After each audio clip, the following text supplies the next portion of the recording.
Este es el modelo. Ya sabemos que hay unos coeficientes, beta sub c, y la interacción, beta 1, 2, la interacción de los dos factores.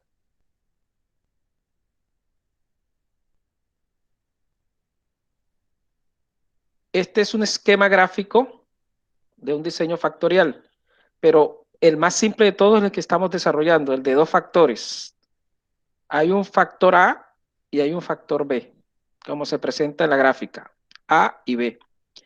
Si ustedes quieren evaluar el efecto de A, el efecto de A es el promedio del nivel alto de A con respecto al nivel bajo de A. Por eso está el positivo y el negativo, el nivel alto y el nivel bajo de A.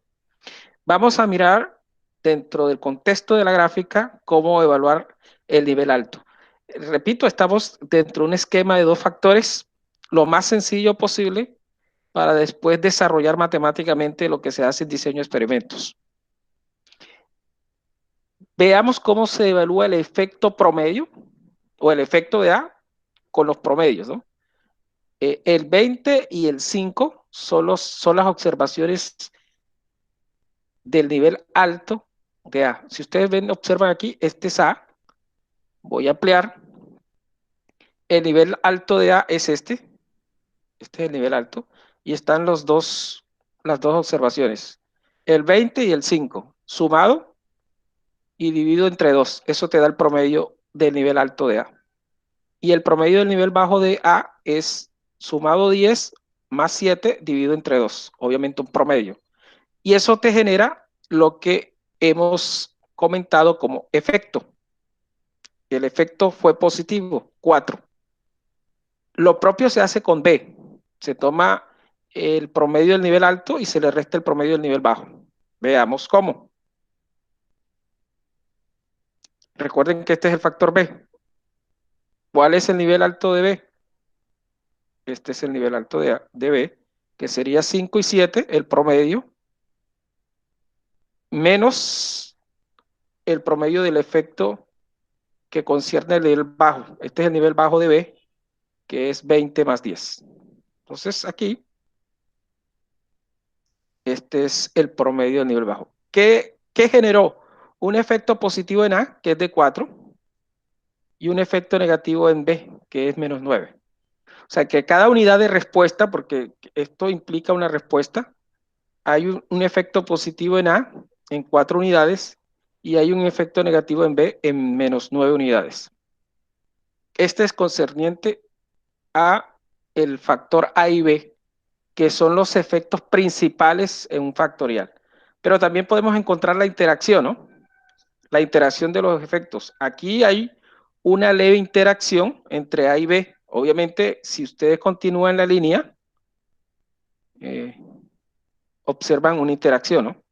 Cuando no existe interacción es cuando aproximadamente son paralelas. Si son paralelas, la interacción es nula.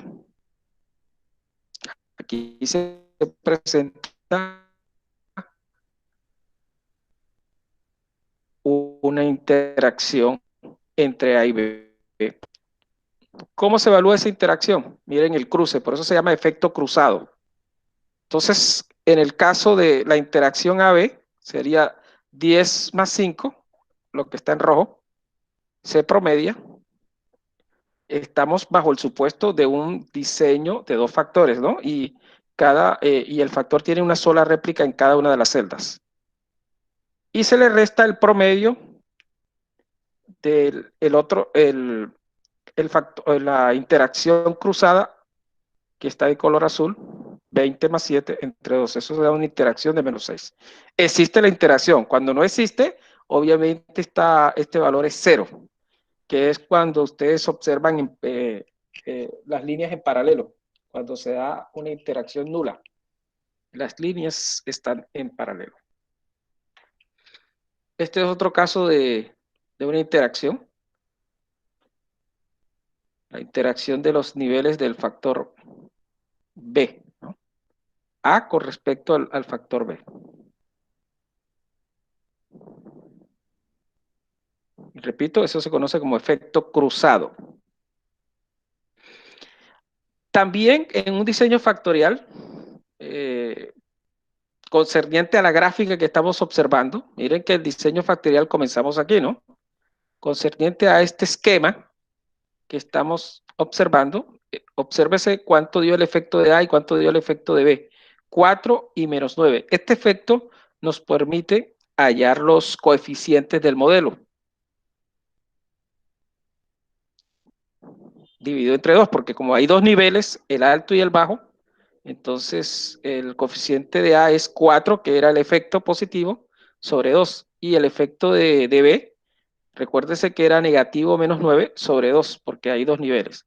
Esto da un coeficiente beta 1 de 2 y un coeficiente beta 2 de menos 4.5. Este es concerniente al factor A y este es concerniente al factor B. Y la interacción, recuérdese que el efecto cruzado dio menos 6 sobre 2. Y repito, ese 2 es porque hay dos niveles en el esquema. Y menos 3.0 generó el coeficiente de la interacción AB. Por lo tanto, el modelo, sencillo, ¿no? 10.5 más 2, que es el factor A, menos 4.5, que es el factor B, menos 3, que es la interacción. El error aleatorio no se coloca porque este es un modelo estimado. ¿Y de dónde sale beta sub 0? El beta sub 0 es el promedio de todo, ¿no? ¿Cuántas observaciones o réplicas teníamos? Teníamos 4 réplicas, en cada celda había una. Aquí están las 4 réplicas, por lo tanto el promedio 10.5. Este es el modelo, un modelo que sale de un esquema muy sencillo, pero eso es para explicar a grosso modo lo que vamos a tener un diseño factorial. Aparte del modelo, vamos, por ejemplo, a generar estas gráficas que se conocen como gráfica de superficie de respuesta o gráfico de contorno. Contorno y superficie de respuesta. Esta es la gráfica de superficie de respuesta, esta es la gráfica de contorno. Eso cuando se evalúe el diseño factorial, cuando se tiene, ya no sería dos niveles, que es el más sencillo, sino 3 o 4 niveles en cada factor, y no dos factores propiamente dichos, sino más factores, 3 factores, 4 factores. Vamos obviamente a desarrollar cómo se estructura estas gráficas. Este es a grosso modo un diseño factorial, para que ustedes comprendan en sí qué es lo que realmente hace el ingeniero cuando va a optimizar un proceso. Si tú quieres optimizar un proceso, necesitas obviamente ajustar un modelo a ese proceso con el propósito de que con el modelo puedas interpretar y puedas proyectar una respuesta de un experimento dado bajo unas condiciones establecidas, ¿no? Porque el modelo se ajusta bajo esas condiciones. Si usted le cambia las condiciones, por ejemplo, por hablar de una característica, una variable, temperatura. Ustedes hacen el experimento a una temperatura entre 50 grados y 80 grados centígrados. El modelo se ajusta a ese intervalo de temperatura, entre 50 y 80. Si ustedes van a modificar la temperatura a menos de 50 o más de 80, ese modelo no es conveniente porque tendría que estructurar un modelo para esa otra temperatura. El modelo simplemente se ajusta a ese rango de temperatura. ¿Hasta aquí alguna pregunta acerca de lo que es el diseño factorial en términos generales? ¿Qué es lo que se va a hacer? Preguntas, por favor.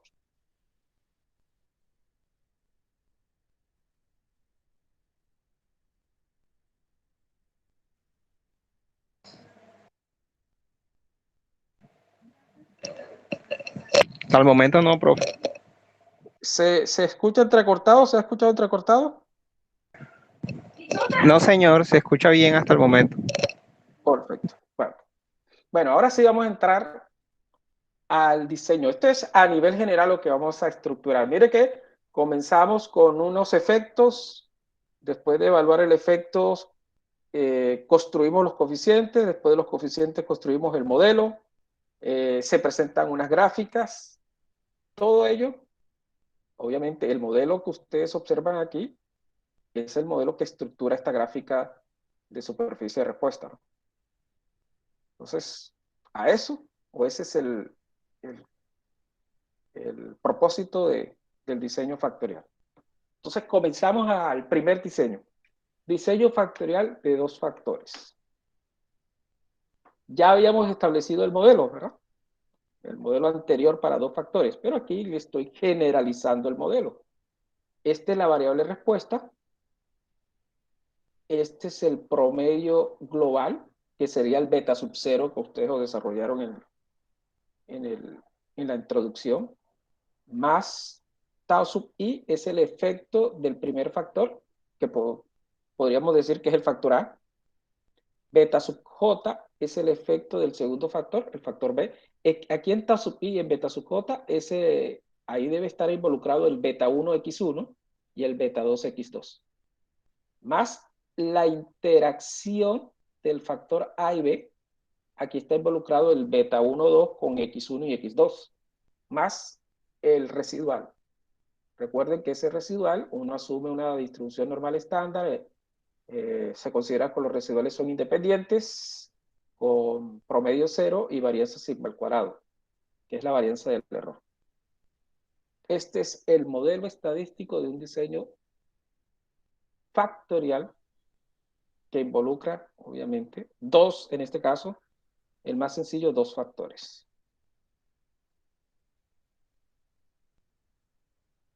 Como todo diseño de experimentos, hay unos contrastes de hipótesis que se establecen. Igual que el criterio que establecíamos cuando era diseño unifactorial.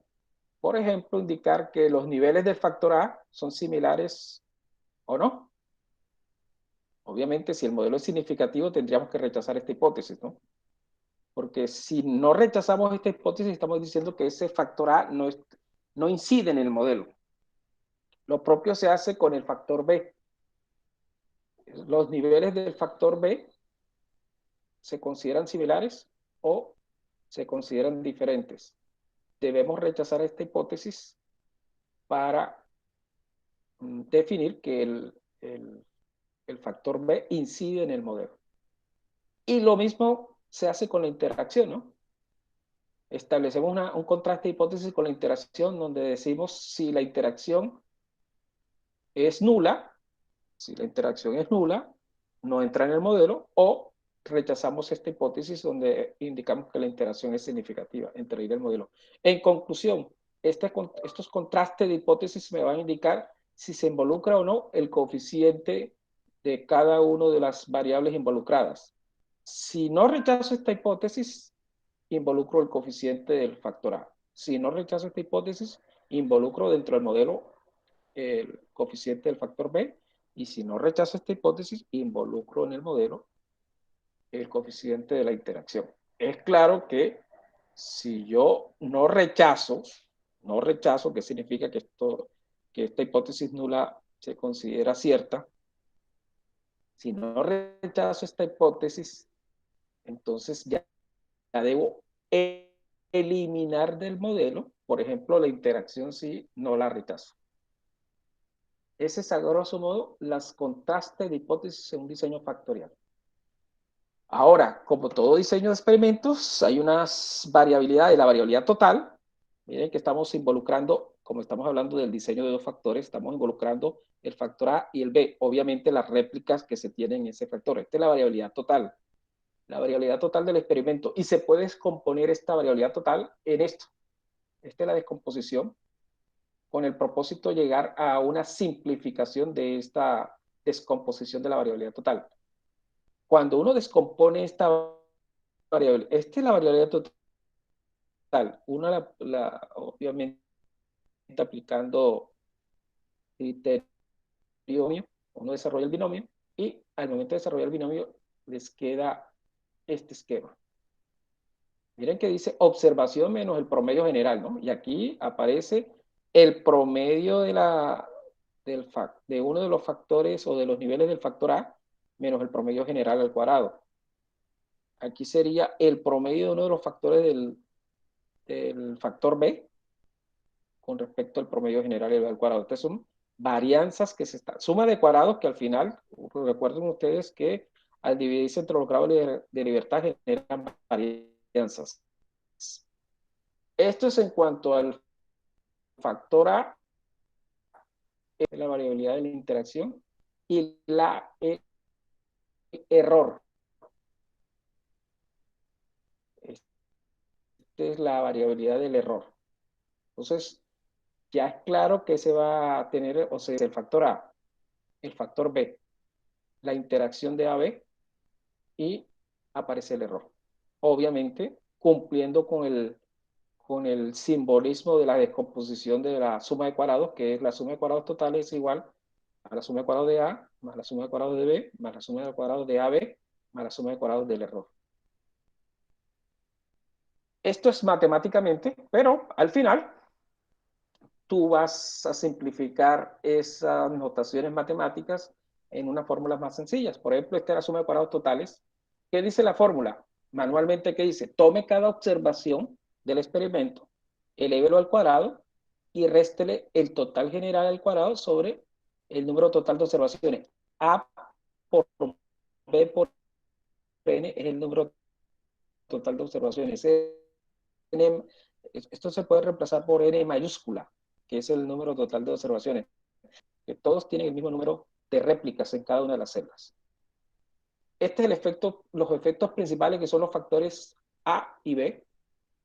Esta es la fórmula para aplicar la suma de cuadrados de A. Aquí serían los totales de cada nivel de A elevado al cuadrado, menos el total general al cuadrado sobre N mayúscula o el número total de réplicas. Y la suma de cuadrados de B, que sería los totales de cada nivel de B elevado al cuadrado, menos nuevamente la total general al cuadrado sobre el número total de réplicas. La interacción se evalúa de esta manera, ¿no? Este y j al cuadrado, recuerden que estos son totales de cada nivel, tanto para A como para B. Este es el total, pero no de cada nivel, sino el total de la celda. El total de la celda que vamos a observar más adelante qué es lo que es la celda. Menos el total general al cuadrado sobre el número total de observaciones, que repito, se puede representar por n mayúscula o se puede representar como A por B por n. Menos la suma de cuadrados de A menos la suma de cuadrados de B. Esa es la interacción. Y obviamente, por diferencia, simplemente la suma de cuadrados del error sería la suma de cuadrados totales, la suma de cuadrados totales menos la suma de cuadrados de A, menos la suma de cuadrados de B, menos la suma de cuadrados de la interacción AB. Esa sería la suma de cuadrados del error. Y todo se plasma en la tabla de análisis de varianza. Aquí está la suma de cuadrados de A. Miren todo esto. Obviamente el análisis de varianza, nos faltaría la columna del p-valor, que es lo que obviamente el stack graphic nos presenta. La suma de cuadrados de A, de B, de AB, del error y del total. Es claro lo de los grados de libertad. Los grados de libertad del factor A es A menos 1, del factor B es B minúscula menos 1, donde A es el número de niveles de A y B minúscula es el número de niveles de B. La interacción, los grados de libertad es A menos 1 por B menos 1. La del error es A por B multiplicado por N menos 1 y la del total es AB por N menos 1. Aquí está la descomposición de los correspondientes grados de libertad. Cómo se obtiene AB por N, AB N menos 1, cómo se obtiene para cada uno de los efectos evaluados. Estos son los efectos principales. Esta es la interacción y este es el varianza que, si ustedes toman la suma de cuadrados y lo dividen entre los grados de libertad, genera la varianza o cuadrado medio. Este es el cuadrado medio del tratamiento A o del factor A, el cuadrado medio del factor B, el cuadrado medio de la interacción y el cuadrado medio del error, que es la varianza del error, que es la varianza que uno utiliza generalmente para hacer el análisis de los residuales, ¿no? Para ajustar el modelo, para hacer el ajuste del modelo. Ya teniendo los cuadrados medios, es claro que hay que calcular los valores de f de Fisher para el factor A, para el factor B, para la iteración. Obsérvese que aquí se está calculando todos los efectos. No es como en el diseño unifactorial que simplemente nos interesa el factor de interés y por eso calculábamos un solo. Los F, obviamente, correspondiente a los efectos evaluados. Si yo tengo tres factores, tendría que calcular el factor A, el F para el factor A, para el factor B, para el factor C, para la interacción AB, para la interacción AC, para la interacción BC, para la interacción ABC. Observe, para 3 factores tendría que calcular F para 8 efectos. Entonces, aquí se calcula para 4 efectos, que es para 3 efectos, que es el caso, perdón, de la interacción entre A y B y el efecto principal A y B. La interacción A-B, hay que calcular su valor F, repito, y el efecto o los efectos principales A y B. Aquí serían 3 interacciones. 3 efectos que genera 3 valores de F. Alianza de un diseño de 2 factores. Veamos un ejemplo de un diseño de 2 factores. En este caso, se van a tomar, como si estamos hablando de unos drones, vamos a tomar el motor o la capacidad del motor y la longitud de las aletas. Ya tenemos 2 factores, ¿no? La capacidad del motor y la longitud de las aletas. Aquí están los datos. Esta es la capacidad del motor, 400, 450, 500 revoluciones por minuto y 550. Y esta es la longitud de las aletas, 8, 10, 12, 14. Recuerden lo que yo les es estos 2 datos. Esta es la celda o combinación entre la longitud de la hélice de 8 centímetros con respecto a la capacidad del motor de 400 RPM, revoluciones por minuto. Hay 2 réplicas, 2 réplicas. Y recuérdese que yo le había dicho que la suma de cuadrados de la interacción es el total que hay en cada celda. O sea que si yo sumo esos 2 datos, me da el total de la celda, que es el que utilizo aquí. Este es el total de la celda. Este es el total de la celda. Entonces, en este diseño, en este ejercicio,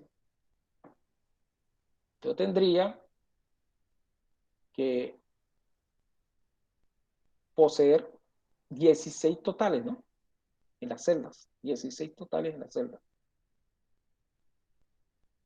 Y cada uno de esos totales, o sea, si sumo 28.9 más 28.6 me da un total. Ese total tengo que elevarlo al cuadrado.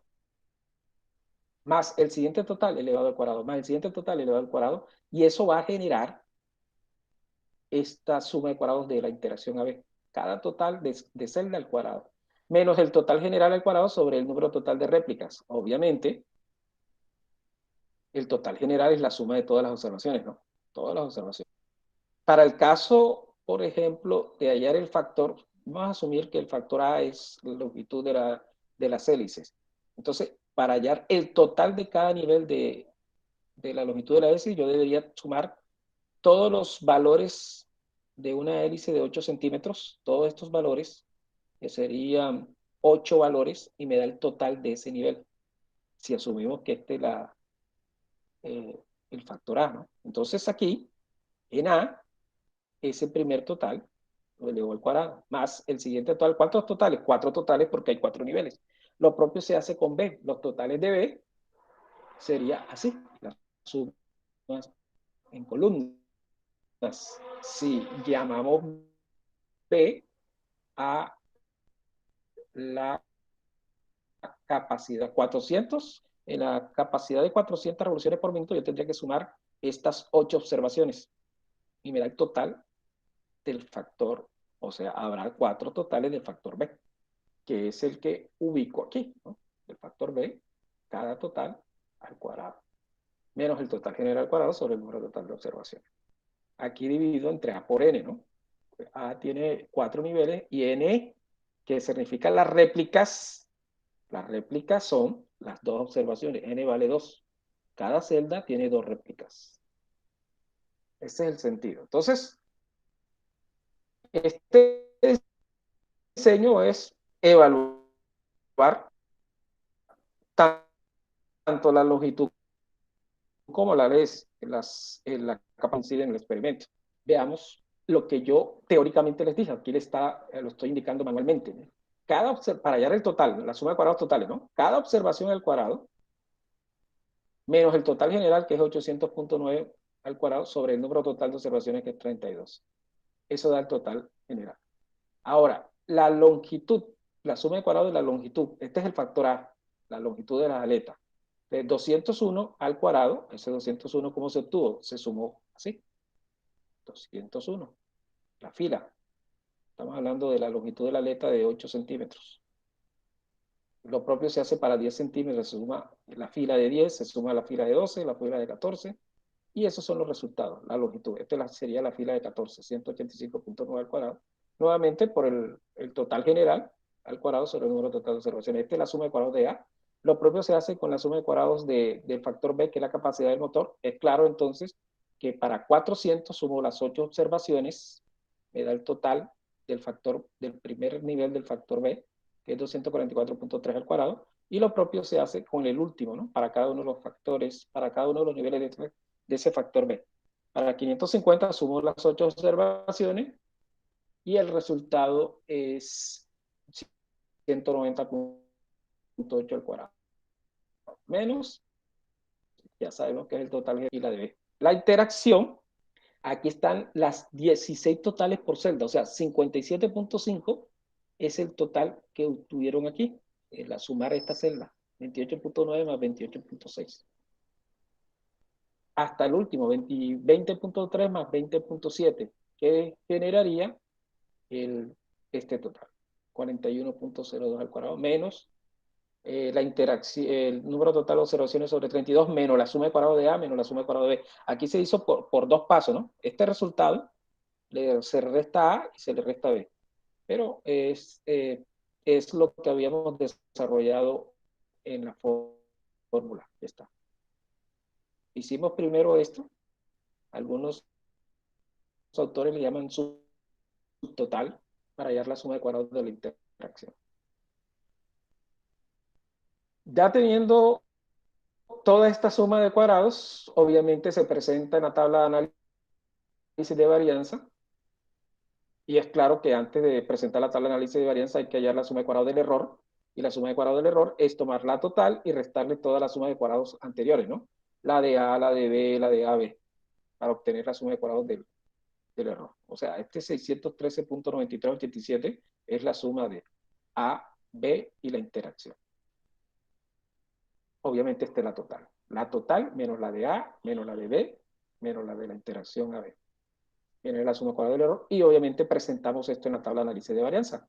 Este es el factor A, que tiene esta suma de cuadrados, que es 218.87, la de capacidad del motor, que es el factor B, 302.111, la interacción 92.951, el error por diferencia, ya sabemos que es 52.84, y la suma de cuadrados totales. Los grados de libertad, ¿no? Recuerden que es A menos 1, como hay 4 niveles en A y hay 4 niveles en B, entonces A menos 1 por B menos 1 y B menos 1 por B menos 1, o sea, 3 por 3, 9. El error es A por B menos 1. Y la interacción general es A por B por N menos 1. Una cosa es A por B multiplicado por N menos 1 y otra cosa es A por B por N y después restado 1, que sería 31, que serán los grados de libertad totales. Ya sabemos que por razón entre la suma de cuadrados y los grados de libertad genera el cuadrado medio, que el cuadrado medio es una varianza. Este sería la varianza de la longitud de las alas o de las aletas. Este es la varianza de la capacidad del motor y este es la varianza de la interacción. Y la varianza principal, que es la varianza del error, la que nos permite realizar el diagnóstico del modelo. También sabemos que el valor f es la razón entre cada uno de los cuadrados medios sobre el cuadrado medio del error. Por ejemplo, 22.092 es la razón entre 72.958 entre 3.302. 30.43, que es el otro f de Fischer, es 100.73, sale de la razón entre 100.703 entre 3.303. Todo sobre el cuadrado medio del error, ¿no? Y el f de Fischer para la interacción sale de la razón entre 10.327 y 3.302. podemos calcular el valor P. Recuerden que ese valor P lo pueden calcular en Excel tomando, hallando el inverso o hallando, perdón, la probabilidad de el valor F para este valor F. En otras palabras, la probabilidad de que F sea mayor a 22.090. Ustedes cuando encuentren esa probabilidad le va a dar el valor P. O la probabilidad de F cuando sea mayor de 3.493 le da este valor. Obviamente este valor, aquí se colocó 0,0, pero debe ser un valor muy pequeño, ¿no? Y la probabilidad de que f de Fischer sea mayor de 3.127 es 0.022.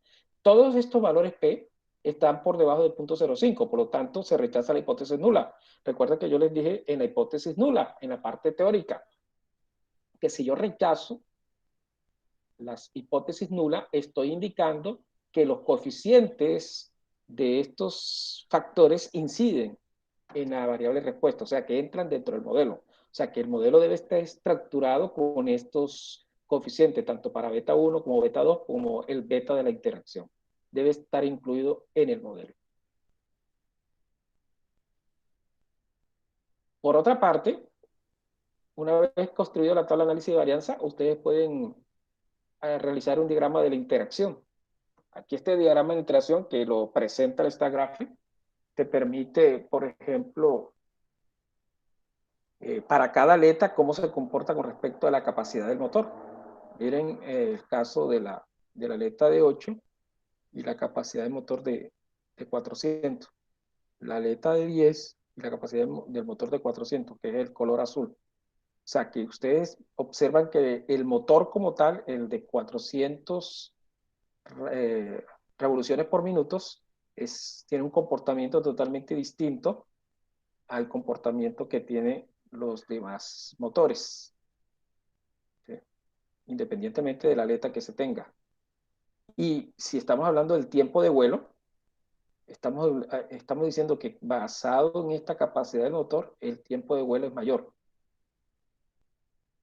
Tiene tiempo de vuelo mayor. Bueno, este es a grosso modo lo que es el diseño factorial. Pero recuerden que, por ejemplo, si la idea es, ya que todos los factores son significativos, entonces ustedes desean qué diferencia hay entre las aletas o qué diferencia hay entre los motores. ¿Qué motor, qué aleta difiere una de otra o qué motor difiere una de otra? Entonces ustedes aplican Tukey o LCD, cualquier comparación múltiple de parejas. Por ejemplo, este es el resultado de comparar las aletas. Aquí me está indicando que estadísticamente se encuentra que la aleta de 8 y de 10 son los que difiere significativamente, y la de 10 y 14 también. También la de 10 y 12, o sea que las aletas 10, 12, 14 y 8 difieren, pero el 8 difiere de 10, el 10 difiere de 12 y difiere también de 14. ¿Qué observan entonces en total? Que la aleta de 10 difiere de todas las demás, ¿no? Porque difiere de 8, difiere de 12, difiere de 14. Eso es en cuanto a la aleta. También se puede hacer lo mismo si realizamos el procedimiento de Tukey o LSD con respecto a la capacidad del motor. También ustedes, como la capacidad del motor se determinó en la tabla de análisis de varianza, que también tiene una diferencia significativa, queremos saber qué motores difiere uno de otro. Por lo tanto, la aleta 10 difiere significativamente con respecto a las demás aletas, ¿no? Aquí está la presentación gráfica de lo que acabamos de decir. Miren la aleta 10. Esto lo presenta esta gráfica con respecto a las demás aletas. Miren que la aleta de 12 y 14 se considera estadísticamente similares. La aleta de 8 difiere también de 12 y de 14, pero también difiere de 10. O sea, la aleta de 10 es la que, repito, difiere de las demás y presenta el mayor tiempo promedio de vuelo, que es el objetivo del dron, ¿no? En este caso. Miren aquí, ahora se hace la diferencia estadística con respecto a la capacidad del motor. Se observa que la capacidad del motor de 400, como lo habíamos comentado hace un momento, difiere de los demás. difiere de 450, difiere de 500, difiere de 550. Posiblemente porque tiene menor peso. De pronto el peso entra a jugar dentro del criterio, ¿no? Aquí se tomó como revoluciones por minuto, pero posiblemente el peso de ese motor es lo que realice o le da diferencia con respecto a las demás capacidades de motor. Aquí les presento, igual que el caso de las aletas, que se observa que hay una diferencia significativa entre la capacidad de motor de 400 con respecto a los demás motores que se experimentaron. Y los residuales, como siempre se ha hecho, los residuales juegan un papel importante cuando se evalúan o se hacen análisis en cuanto a lo que es la normalidad, en cuanto a lo que es la homogeneidad de varianzas, en cuanto a lo que es la independencia, si existe multicolonialidad entre los residuales. Eso obviamente se calculan los residuales. Por ejemplo, el residual donde está la observación 28.9, me voy a regresar a la tabla para que ustedes observen el 28.9, la primera observación, 28.9. ¿Qué tienes que restar? Tienes que restar el promedio de esta celda. Que tú calculas el promedio de esta celda, entonces toma cada observación y le restas el promedio de la celda. Y de esa manera construyes el residual. Por ejemplo, el promedio de esa celda es, si la primera observación es 28.9, el promedio de esa celda dio el siguiente valor, 28.75. De 28.9 menos 28.75 tienes el residual punto 15. Por ejemplo, en otro residual, aquí le llamo E411, significa que es el cuarto nivel de las aletas, que es la aleta de 14 centímetros. Es el primer nivel del factor B, que es 400 revoluciones por minuto, y es la primera observación. Entonces, si nos vamos a la tabla de datos, ¿a qué se refiere esa información? Esa información se refiere a lo siguiente. Estamos hablando de 411. ¿Sí? Entonces, 411 se refiere. 4 es el nivel 14 centímetros de aleta. 1 se refiere al factor, el primer nivel del factor B. Y el otro 1 significa que es la primera observación, 411. 26.7 se le resta el promedio de esta celda y te genera el residual. Entonces, ese es el resultado que se obtuvo aquí, 26.7 menos el promedio de esa celda y generó este residual, menos 0.6. Así se hacen con todos los residuales. El último de los residuales. Estos residuales que están aquí no están en orden, están basados en el tiempo, ¿no? Recuerden la aleatorización que se realiza siempre en diseño de experimento. Los dos se refiere que el último residual y la última respuesta obtenida en el experimento fueron estas dos réplicas, E422, ¿no? 4 se refiere al 14 y 2 se refiere a la capacidad del motor de 450 y 2, 422, es que se refiere a la segunda réplica. O sea, esta réplica que está aquí fue la última que se obtuvo en el tiempo. 22.7, sí, se le resta el promedio de esta celda para generar el residual. Es el resultado que observan aquí, menos 0.2. Estos residuales son los que te permiten realizar el diagnóstico del modelo. Por ejemplo, aplicar, estos son los residuales, todos los resultados en el tiempo, ¿no? Cuando ustedes hicieron aleatorización mediante diseño de experimento, aleatorización en diseño de experimento mediante cualquier software, por ejemplo en StatGraphics, él aleatoriza en el tiempo.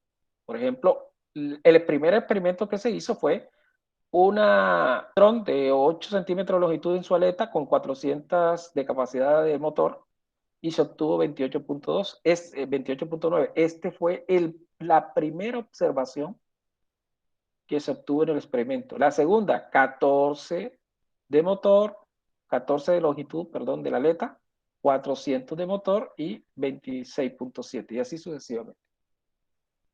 Esa es la aleatorización. Ahora, ya teniendo estos residuales, ustedes pueden hacer la gráfica de los residuales versus el tiempo, cómo se obtuvo en el tiempo. Aquí, basado en lo que se informa aquí, ¿no? Recuerda que yo les dije que si hay un comportamiento, cuando se basa en el tiempo, si hay un comportamiento inusual, entonces estamos ante inconvenientes en la independencia, ¿sí? Entonces, posiblemente se tenga un comportamiento de esa medida.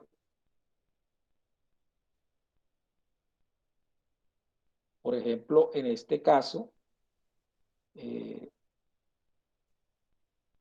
hay, bueno, parece ser que hay aleatoriedad, independencia, ¿no? Parece ser que hay, como es un orden temporal, no se observa un patrón,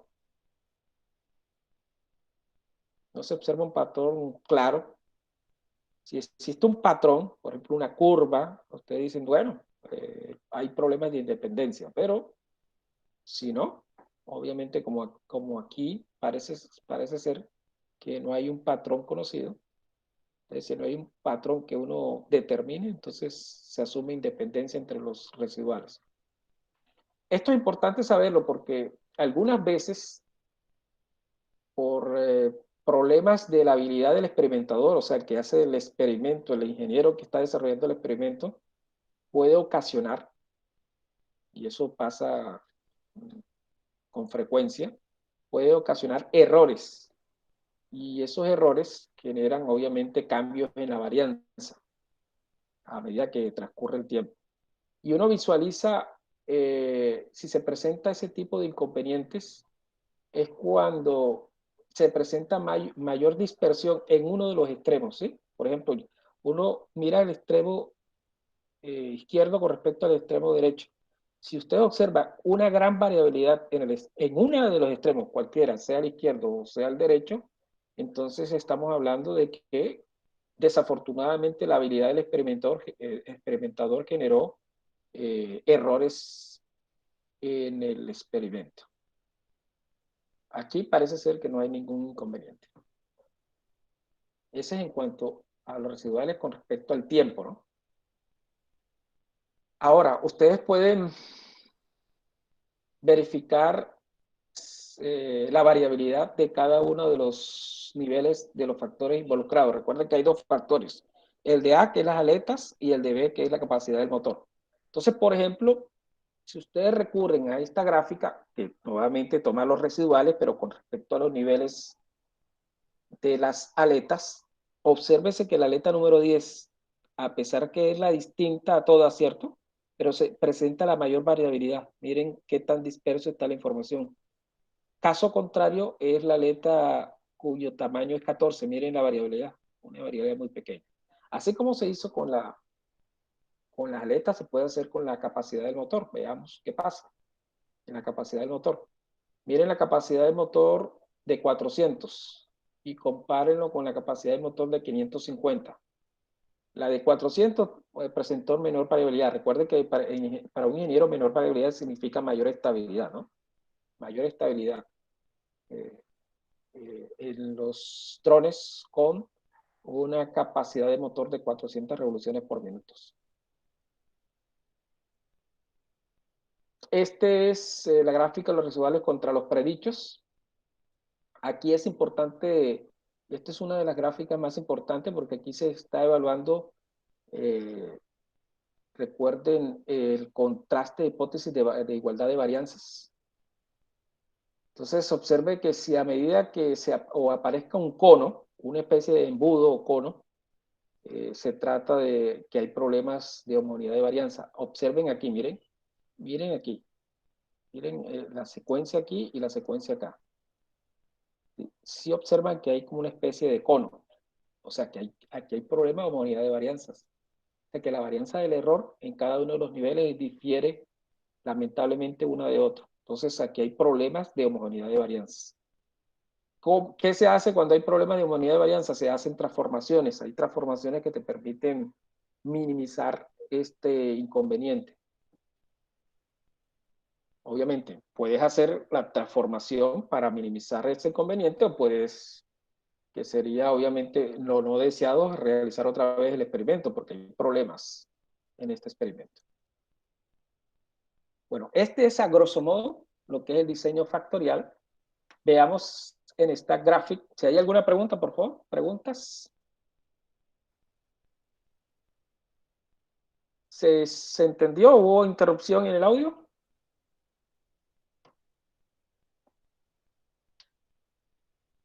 Me confirman, por favor. Sí se entendió, Sí, se profe. Sí se entendió. entendió. Perfecto. Entonces vamos a desarrollar en el stack graphic lo que acabamos de presentar. Aquí ya yo tengo pero voy a indicarle, yo ya tengo la salida, los resultados, pero ese no es el objeto, ¿no? El objeto es que ustedes se desarrollen, aquí tengo todas las salidas, pero ahora vamos a explicar cómo se obtiene, ¿no? Cómo se obtiene y cómo se realiza el experimento. Voy aquí a darle el tiempo, pero repito, eso lo vamos miren, aquí está la salida, el factor, etcétera, factor A, factor B, la interacción. Aquí cuando se trata de un modelo cuadrático, pero eso lo vamos a explicar posteriormente. Yo quiero es que ustedes, voy a cerrar.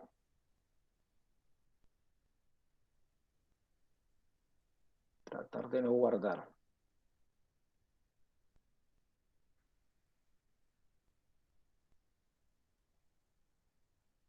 ¿Listo?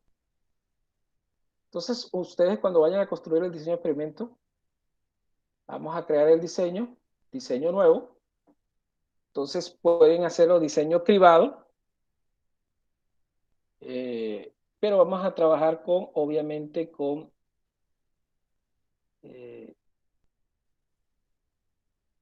factorial, multinivel.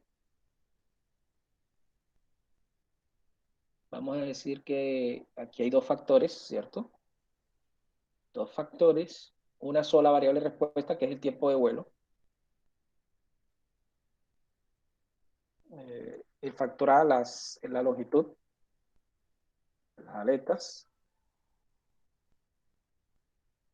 ¿Cuántos niveles hay? Bueno, uno dice, por ejemplo, que hay 4 niveles. Las aletas de 8, de 10, de 12 y 14. El bajo es de 8. El alto es de 14. El factor B es la capacidad de motor. Voy a colocar aquí motor. El bajo de 400. Hay 4 niveles de motor. El último 550, si no estoy mal. Voy a dar a aceptar.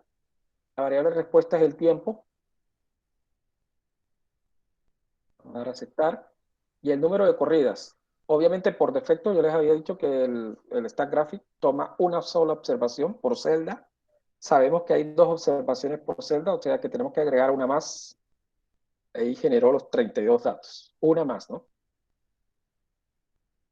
Ya generó la aleatorización y esta es la aleatorización. Miren cómo se aleatoriza y ustedes simplemente van a buscar longitud de 12 y 550 en la tabla de datos, ¿no? Obviamente eso es tedioso, por eso lo voy a presentar. Simplemente les indiqué cómo desarrollar el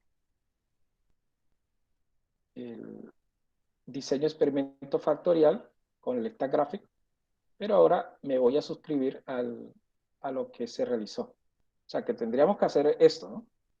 Por ejemplo, 12, longitud de aleta 12 con 550. Entonces tendría que buscar yo 12 y 550. La primera observación, ¿no? 12 y 550. Y aquí sería 22.6. O sea, aquí colocaría 22,6. Y así sucesivamente, ¿no? Pero afortunadamente ya tengo yo la salida.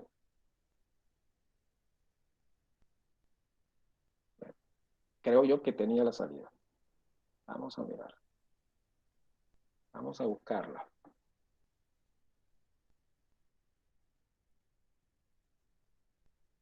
Creo yo que es esta.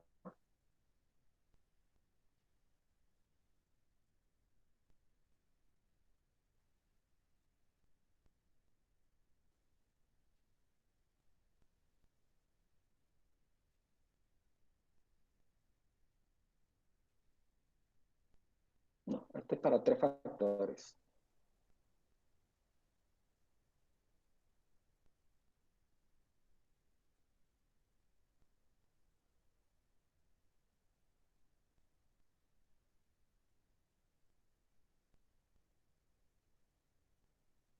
Aquí está. Entonces se hizo lo mismo. Miren que aquí está. En el momento de hacer la aleatorización me salió distinto, ¿no? Porque es claro que el stack graph aleatoriza. En el momento de aleatorizar sale el ordenamiento totalmente distinto. Aquí apareció primero 14 y 450. Se ubicó las observaciones, tal y como habíamos desarrollado en el momento de la parte introductoria del stack graphic. Ahora, una vez ya ubicadas las respuestas en cada uno de las combinaciones de los niveles, simplemente le vamos a decir al stack graphic que analice el diseño, ¿no? Analizar diseño. Tomo el tiempo y ahí están aquí está, miren, vamos a hacer el más sencillo de todo. El más sencillo de todo es que tengan orden 2, que es la interacción entre los factores de orden 2. Si uno le dice orden 1, uno inmediatamente nada más evalúa el efecto de A y de B y no evalúa la interacción.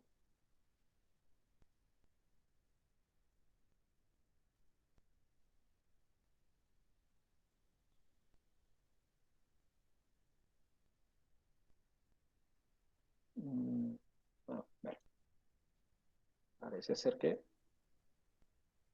está evaluando. Vamos a seleccionar todo.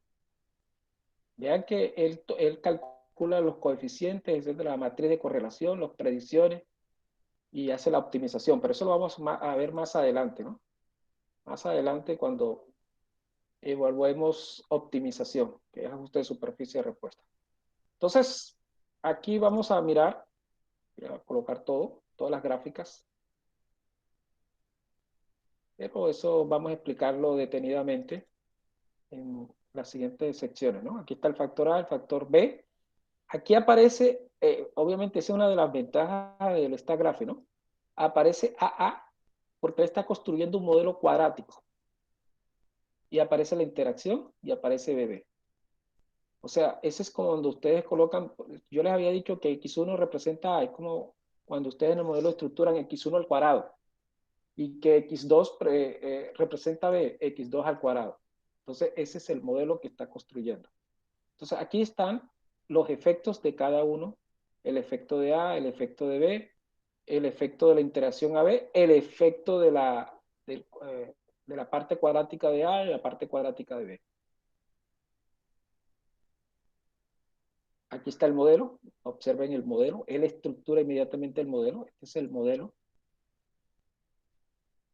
Y como les decía yo, si este es el dron, yo estructuro este modelo para drones entre 8 y 14 centímetros de aleta y 400 y 550 de capacidad de motor. No puedo tomar este modelo para hacer un pronóstico del tiempo para otro tipo de modelo, de otro tipo de drones cuya aleta esté por encima de 14 o por debajo de 8, o cuya capacidad de motor esté por encima de 550 o por debajo de 400. No, este modelo nada más me permite hacer estimaciones bajo el criterio de los niveles que se evaluaron. La tabla de análisis de varianza, que es la que estoy buscando, miren, me está indicando todo lo que está en rojo es que es significativo, ¿no? Es significativo el factor A, el factor B y el modelo cuadrático de B. Pero observen algo del modelo cuadrático de A, mire, punto 0.54, yo lo dejaría dentro del modelo. Lo que no es significativo es la interacción AB, según este esquema cuadrático. Esto también se confirma, miren el R cuadrado, 59.8, o sea, no es un modelo bueno, un modelo regular. Está interpretando el 59.8 de la variabilidad total. El diagrama de Pareto está confirmando lo que se presenta en la tabla de análisis de varianza. El factor B, ¿sí? La parte cuadrática de este factor B, el factor A, la parte cuadrática de A, que yo les decía muy cerca, como ingeniero es factible o mejor incluirla dentro del modelo, lo que no es significativa la interacción AB. Me voy a regresar al modelo. En el modelo que habíamos, este es el modelo saturado. ¿Qué significa? Ya está todo. Pero hemos, todos los efectos, ¿no? Pero como hemos indicado que la interacción AB es poco significativa, esta parte del modelo puede ser eliminada. Eliminarlo no implicaría que el modelo no disminuya, sí, disminuye un poco el R cuadrado, pero no, esa disminución es poco, es, para decirlo estadísticamente, eh, el modelo no se modifica en mayor grado con respecto a ese R cuadrado. O sea, la disminución es muy pequeña del R cuadrado. Entonces, ya sabemos que cuando se estructura la tabla de análisis de varianza, se elimina la interacción que se considera no adecuada. Que recuérdese que eso proviene de la tabla de análisis de varianza, ¿no? Estamos eliminando basado en la tabla de análisis de varianza. Lo que no, estamos eliminando este AB.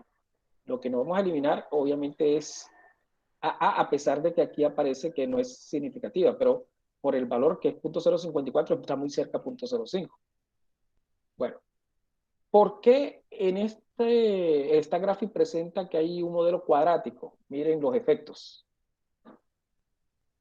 Este es el efecto del factor A y este es el efecto del factor B. Es un efecto cuadrático. Miren que no es una línea recta. Entonces, pues, como no es una línea recta, implica que hay un efecto cuadrático, no un efecto lineal en estos factores. Cuán diferente es si yo como en este caso no se tuvo en cuenta el efecto cuadrático, este es otro resultado, que no se tuvo en cuenta el efecto cuadrático, en este caso,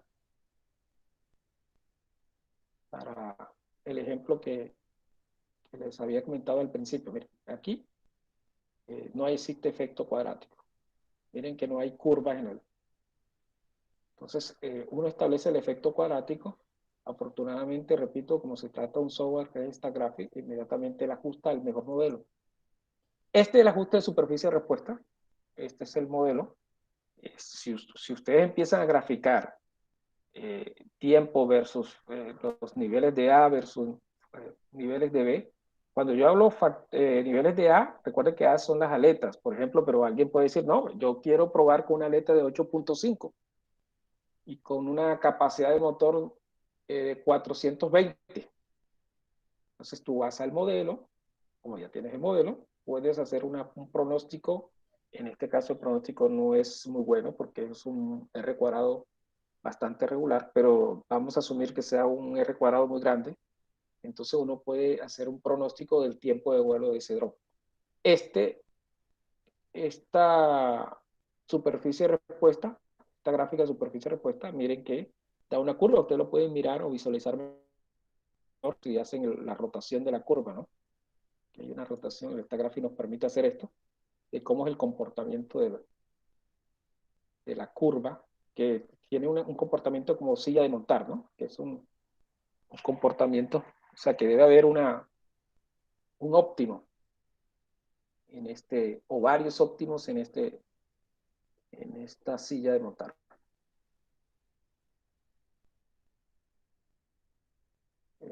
Este es el contorno. Aquí está. Se puede generar el óptimo, a pesar de que el stack graphic, nuevamente tengo que recurrir aquí,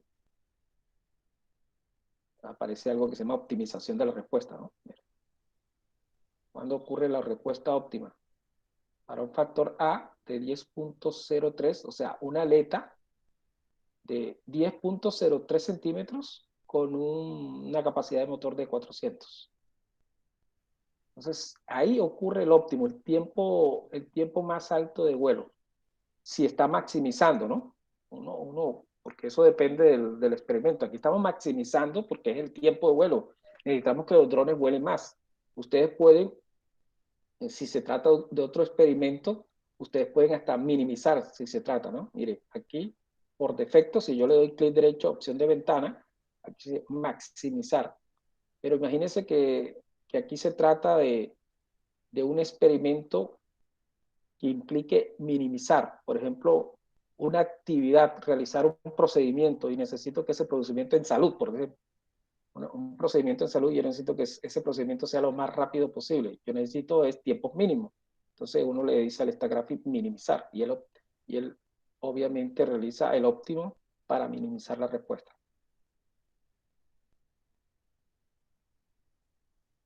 Aquí están los resultados de para el tiempo, los estimados.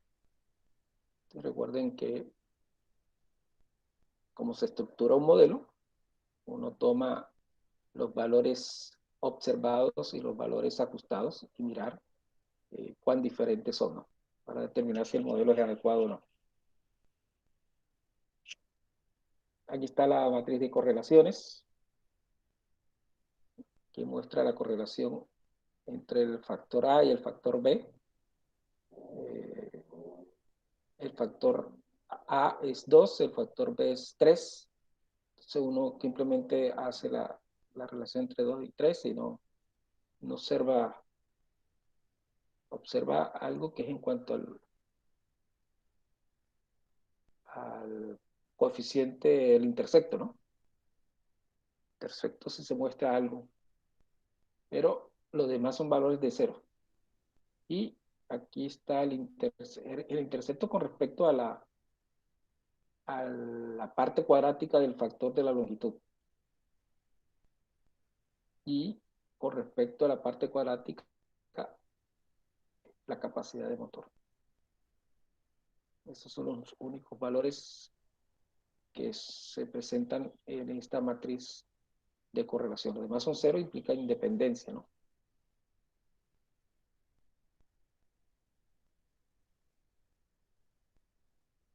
Aquí están, como les mostré hace un momento, por qué hay un comportamiento cuadrático en el factor B y por qué hay un comportamiento cuadrático en el factor A, ¿no? Si no hubiese un comportamiento cuadrático, sino lineal, lineal, apareciera una línea recta, tal y como les presenté en el slide. Bueno, este es a grosso modo lo que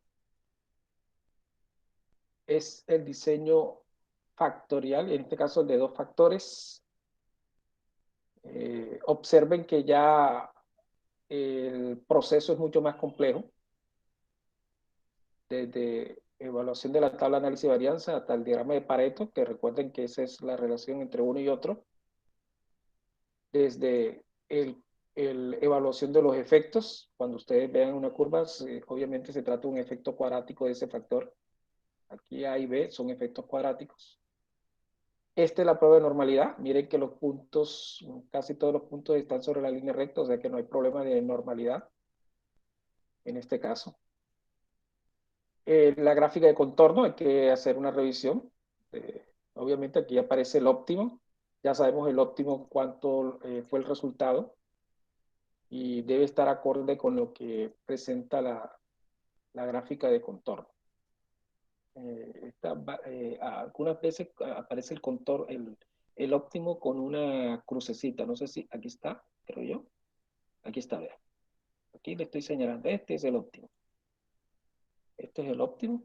Entonces, en la gráfica de contorno aparece el óptimo. Aquí lo estoy señalando. Donde se presenta el óptimo. Obviamente, este es un plano de la gráfica 3D, ¿no? Esta gráfica que ustedes observan ahí. Digo, es un corte de esa gráfica.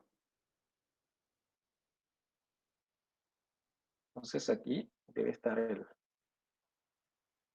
Preguntas, por favor, acerca de diseño factorial.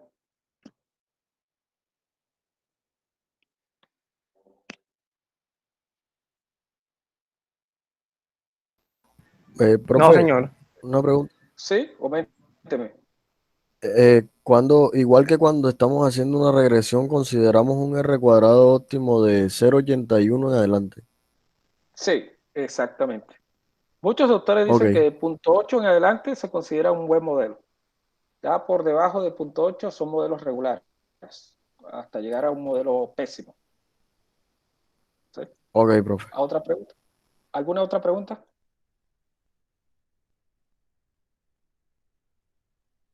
Bueno, chicos, perdonen todos los inconvenientes.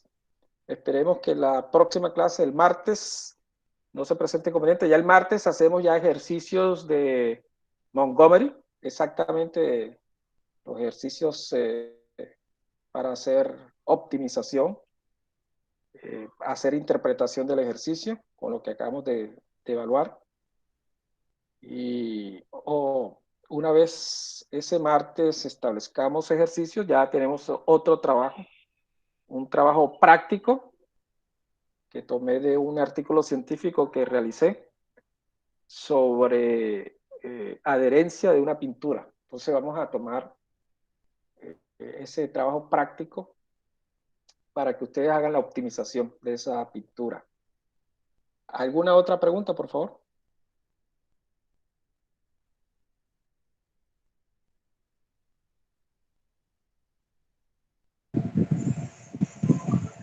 No, profe, todo Bueno, claro. perfecto. Perfecto. Entonces, chicos, nos vemos el día martes, el próximo martes. Gracias y cuídense mucho, por favor. Sí, señor. Gracias a usted.